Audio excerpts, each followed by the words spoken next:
What's up, Sting?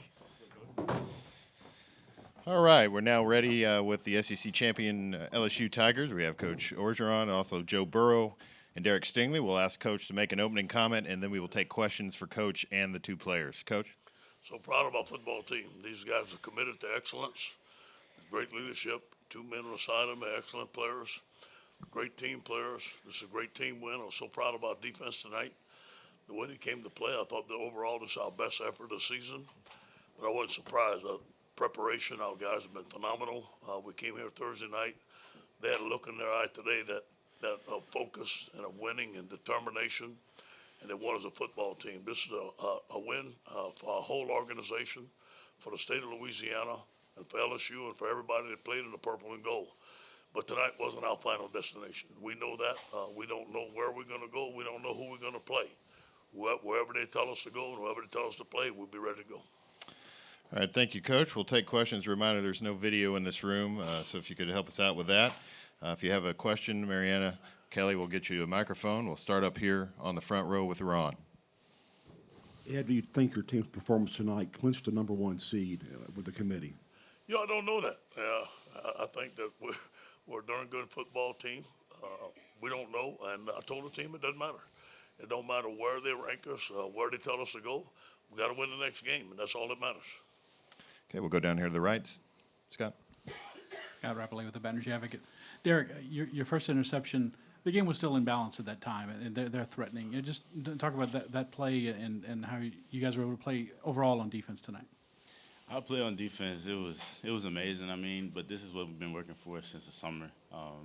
We knew that if everybody worked together, then nobody could really compete with us. Okay, we're going to go over here to the left on the aisle. Jay Busby, Yahoo Sports. Joe, on that 71-yard pass to Justin, how much of that was planned? How much was improvised? Take us through that play. It was all improvised. Justin ran a 6-yard hitch route and saw me scrambling and just took off deep. And, we got a great feel for each other. I knew exactly where he was going to be when I got out of there. Okay, we'll go right here in the front row.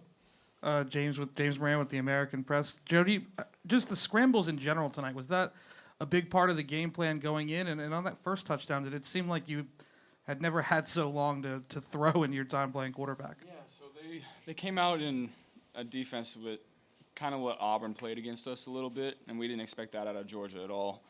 And so we kind of had to feel our way out a little bit, and they're spying me rushing 3, and so my own line did a great job of giving me time in that 3-man rush, and our receivers found ways to get open. Okay, we'll go back over here to the right. We have a question? Coach, us and the media are always looking for Heisman moments. I think, 3rd and 17 at Texas is one for Burrow, but that toss to Jefferson, where does that kind of rank in your mind? In my opinion, he's the best player in the country. In my opinion, he should win it. In my opinion, he's going to win it. But the best thing about Joe? He's a team player. And all he wants to do is win this game. Individual awards are not high on his list. That's what makes him such a great team player. Okay, again, give your name and affiliation with the question. We'll go back over here to the right. Shea Dixon with 24/7 Sports. Derek, what did the defense's performance against A&M and then this game kind of say about you guys as a unit? This game kind of proved the point because a lot of people they didn't really respect us, but we came out and played and showed everybody what we was made of. All right, we've got one right over here on the side. Joel, just as kind of a follow-up to that, I'm Gary McKillop, AP Radio. What does this game mean to you? I mean, you've had a lot of victories before, but how important was this one? This is a big one. LSU hadn't won since 2011, and it's such a great victory for the state and the university, and this is what we've been working for a long time. Okay, we'll go over here on the left, second row. Wilson Alexander with the Advocate. Ed, you come off the field and give Derek a hug. What did you want to convey to him in that moment? So proud of him, man. I see Derek work. You go in the off season and you can go in the indoor arena on Saturday and Sunday, and him and his daddy are working every Saturday and Sunday. The guy's a tireless worker. Derek's a very humble young man. He came ready to go when we had him. His daddy did a good job of coaching him. He's one of the finest corners I've ever been around, and he's a competitor. But again, I'll tell you, these two guys are team players. Team comes first with them. In case anybody forgets, Derek's a true freshman. case anybody forgets that. I forget it a lot. All right, we'll go back down the front. Derek, I guess I kind of have to ask you since we've never talked to you. How has this year kind of played out from your standpoint? I mean, is this what you expected to just kind of come in and be viewed as one of the best cornerbacks in the country as a freshman? Well, for one, the only reason that I'm in this position is because of everybody else on the defense. We all work together.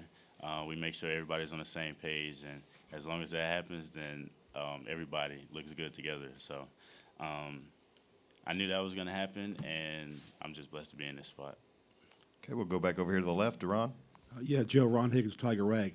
How much fun is it for you in a game like that where things don't go perfect and you have to make plays and things break down and all of a sudden you turn to like a 10-year-old again on the playground making plays? How much fun was that for you? Yeah, they did a great job of disguising their blitzes. They had a new package for us this week that I hadn't seen on film. And so that was why I was having to make those scrambles. And I told the O-line before the game, I said, this one's going to be a lot of fun. I can just feel it. And that's exactly what it was. Okay, we'll go down back there to Scott. Derek, you came in with a lot of hype as the nation's top cornerback. What was it like learning to play against these kind of quarterbacks in the SEC and then going against a quarterback like Joe in practice? I imagine, how did that make you better? Joe taught me a lot about having to go play by play because in high school I was able to always make the play, but when I came and he was pinpoint accuracy, like there was just times where I was on the receiver, but I just couldn't do anything about it, and that just taught me a lot about the games because it's gonna happen. And once I got over that, like play-by-play mentality, then I knew that I'd be all right. Okay, we'll go over here on the front row on the left. Josh Sibley with the Louisiana Gridiron Football. Joe, one of your friends, former Ohio State quarterback Troy Smith, said in a recent interview, he said you were really chomping at the bit to play Ohio State this year. Would you care to speak on that? Look, we'll play anybody anywhere.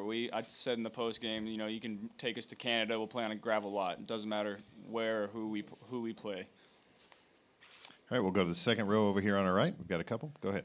Hey, Joe, Andrew Doak with CBS in New Orleans. This offensive line was much maligned last year. That first drive that you guys had, it seemed like you had about 10 seconds to throw on that touchdown to Jamar Chase. First guy I saw you point to was left tackle Sadiq Charles. Could you just speak to this group and how you felt like they performed today against Georgia? I mean, they were unreal. They've been unreal all year, and they're one of the most improved groups I've ever been around. And they took that criticism to heart from last year. And like I said, they were three-man rushing us in the first half, and I told them, hey, I'm gonna have to sit back there and find some open guys because we're gonna have 8 people in coverage, and they gave me as much time as I wanted back there. I think they're the best group in the country. Okay, we're going to stay in that same row next door. Shea Dixon of 24/7 Sports. Joe, what is it? I guess how big is it for the offense for Terrace to have a game like he had today? And then what do you tell him as a quarterback after a drop like he had, and then you came back to him a few times later? Yeah, I told him after that drop. I told him, look, I'm coming back to you.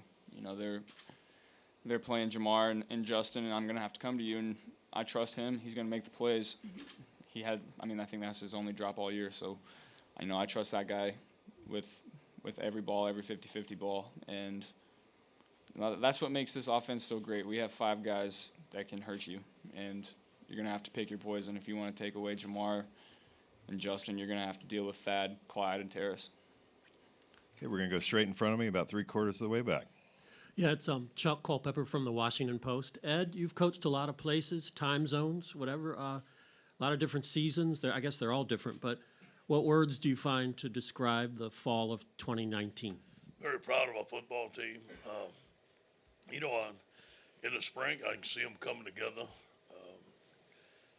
To start in the first season with our spread offense and having Joe run it and having Joe Brady here, and to see the evolution of the spread offense at LSU.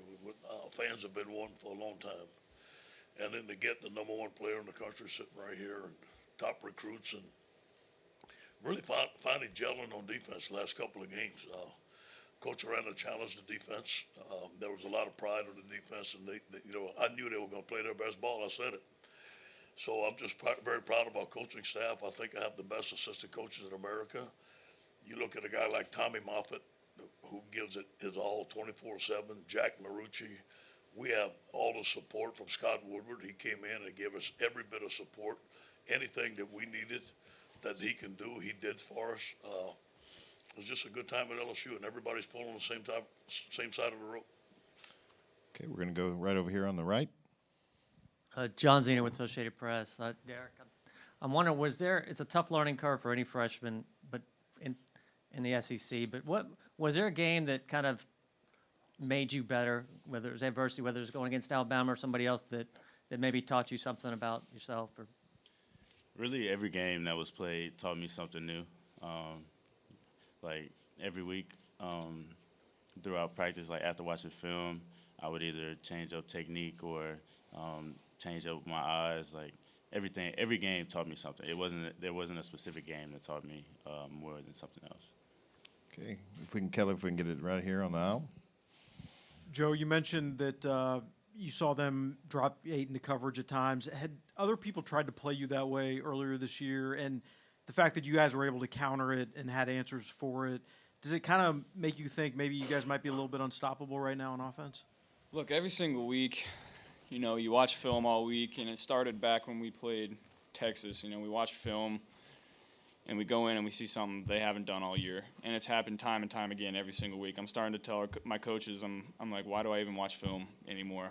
We see something new. It doesn't matter. I might as well just go out there cold turkey.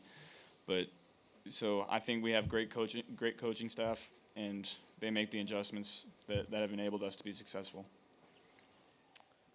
Okay, we've got another one over here on the right, on the aisle. Okay, again, Gary McKillop's AP Radio. This is for Coach Orgeron. Joel seems like quite a mild-mannered guy.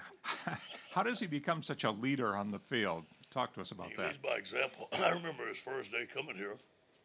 We were running 110s. I don't know how many it was, maybe 16, and he won every one.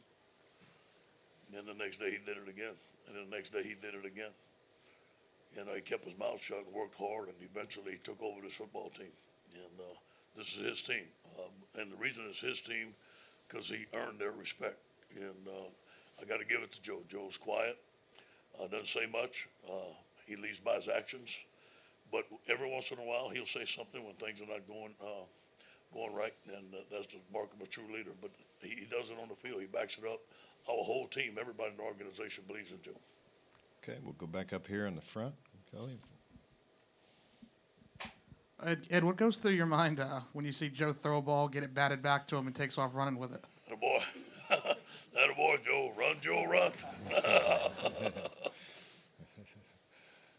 All right, we've got another one over here on the aisle.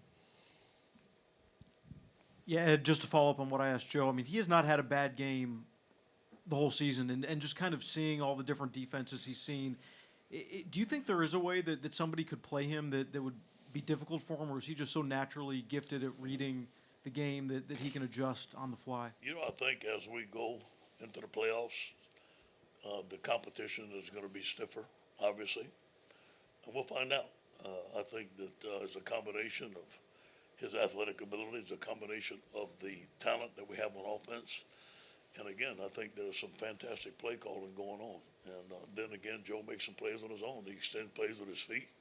He has a great connection with his receivers. But those guys caught 10,000 balls on their own this summer. That play only practices. None of this stuff surprised me. These guys have a will to win. Okay, we'll go back in the front row. Joe, you talked earlier about you can forget that Derek's a freshman.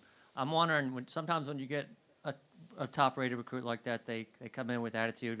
They think they're just going to do what they did in high school. But obviously he didn't take that approach since he started all season. What did you see from him when he first came in that kind of told you he's going to be good? Derek's as humble of a guy as I've seen. Like you said, #1 recruits, top 10 recruits, you don't see that. And you see time and time again, they come in and they're all cocky and loud, and Derek didn't say a word for 3 months. And, in practice, I would go out of my way to throw Derek's way to see if he was, as good as everyone said he was. And I can tell you, yes, he is. Yes, he is. Okay, we'll go in the second row. Oh, Andrew Doak with CBS in New Orleans. Look, both your highest ranked wins at the time this year were essentially road environments, and I don't mean that to knock the LSU fans today, but you're in Georgia's backyard. Yeah. just winning those 2 games on the road, essentially, what do you feel like that shows you about the makeup of your team to win in that We environment? battle tested. They won't. We block out the noise. These guys will focus. I think they feed off the energy in the stadium, whether it's LSU Tiger Stadium or someone else. We feed off the energy. We enjoy going into someone else's stadium. We enjoy the challenge. I think I enjoy it. I think the players enjoy it. We feed off of. We don't talk about it much, but I think that we enjoy the challenge. Okay, we'll go back down to Scott here in the front. Ed, you said many times it's not about you, but you have to take some satisfaction in delivering a championship to a state that you know so well, where you're from. You know what football means in Louisiana. Yeah, I'm just happy for the people. I know what it means to them and see all the fans cheering and see all the Georgia fans not there. We own this stadium today. It was a good feeling. I'm just happy for our players. And I'm happy for the state of Louisiana and happy for LSU. This is what I'm supposed to do. I mean, I'm supposed to recruit great players and win big-time games. Okay, we have time for one more if we've got another question. All right, we'll go finish over here on the right. Hey, Michael Barron, Calvin Times. This question is honestly for any of you guys, but I'm wondering, over the course of the season, how would you assess how your team has grown and come together? It's never easy to win a conference, and it's never easy to get to the playoff, but you guys have done both of those undefeated. How would you say you've grown from day one to now? You got it, Joe. You know, I think it really started last year.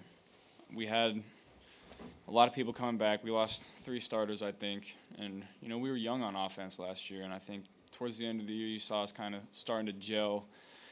And, you know, when I first got here, I felt like it was kind of, you had the offense and you had the defense. And now you have LSU. And that really started middle of last year. We started really gelling as a team. And this is as close as I've ever been to anybody. All right. Thank you, Coach. Thank you, Thank guys. God. Go Congratulations. Tigers.